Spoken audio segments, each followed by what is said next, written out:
Continuing our team coverage now with WSAV's Sarah Smith. She is joining us live from Bryan County, where she received an update from leaders there. So Sarah, what did officials tell you in their latest update?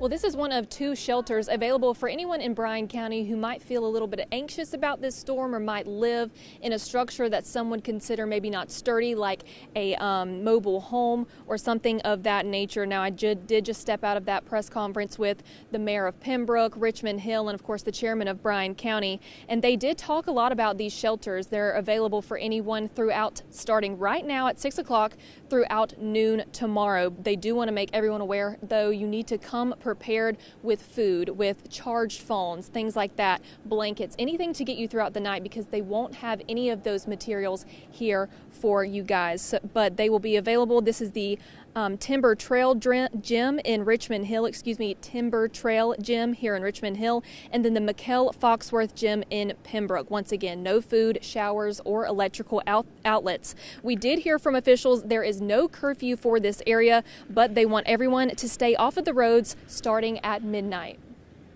We ask you to gather your supplies, get your homes ready, prepared, flashlights, some extra food, water if you have not already done that. We just want, again, extra safe. You can 911 will be available. All our emergency services in both ends of the county will be available. They also stress the importance of making sure that you have your ringer on your phone on tonight, since some of the alerts may be sent out while you're sleeping. They have code red notifications available on their website. That's the BryanCountyGA.gov website. We also have those alerts through our WSAV Weather Now app. But stick with us. We'll keep you live and updated on everything online and on WSAV. For now, reporting live in Bryan County, Sarah Smith, WSAV News 3 on your side. All right, Sarah, thank you. In Savannah, we have already seen closed roads and stalled cars across the city. WSAV's Nikaya Harris joining us live now with how conditions are looking in the hostess city. Nikaya.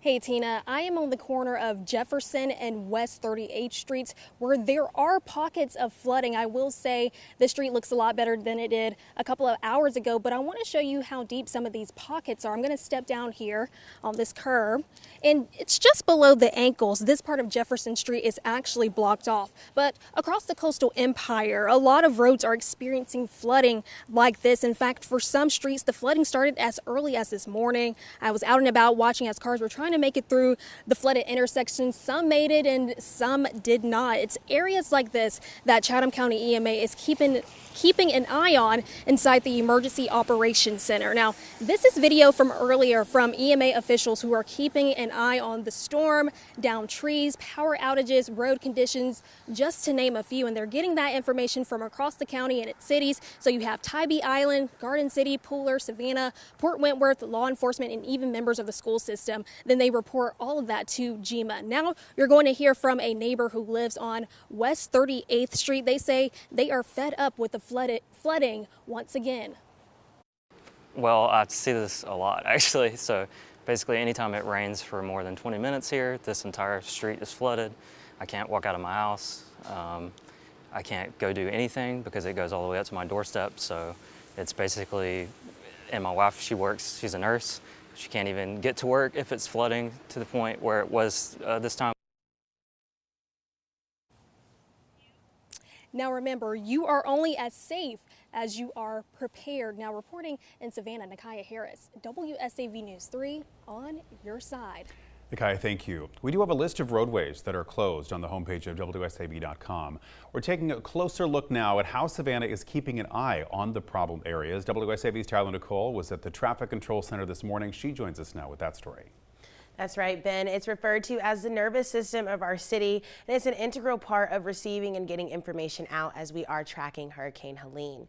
This is the City of Savannah's Traffic Control Center, where, like you said, I had the pleasure of spending the morning with the people who are our eyes in the skies. The room is filled with 4 large screens, all displaying different information. One display shows the National Weather Service and the alerts they are putting out in real time.